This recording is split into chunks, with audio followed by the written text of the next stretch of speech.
It's usually pretty open. I mean, they don't really have a preference, and we're driving a lot of the process, unless it's auction led, which I said is not the majority of ours. But I'll just say, hey, we already have a request list. We're going to send it to you through DealRoom. You should be seeing yourself get access here shortly. Blah blah blah, and I'll kind of follow up to make sure they get access, see if they have any issues.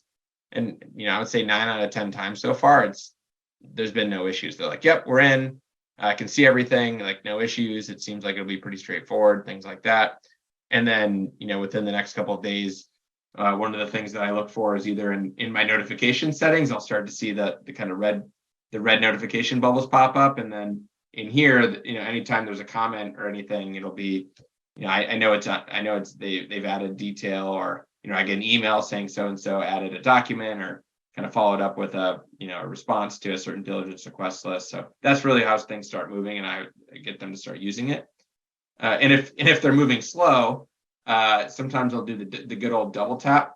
So I'll go in here, I'll tag them, I'll say, hey Julia, like what's the status of this? Do you guys have it?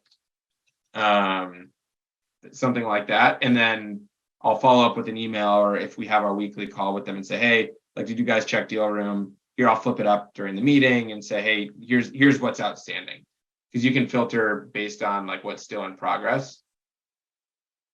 Nothing's in progress here, obviously, in HR, but you can filter by what's still in process and say, hey, this is what's still outstanding. Are you guys working on those?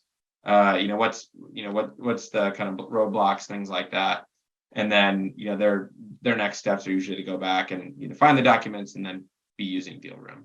So it's more or less they don't really have a choice. Once I tell them that this is the platform that they're using, there hasn't really been any pushback or anything like that. So it's worked out pretty well.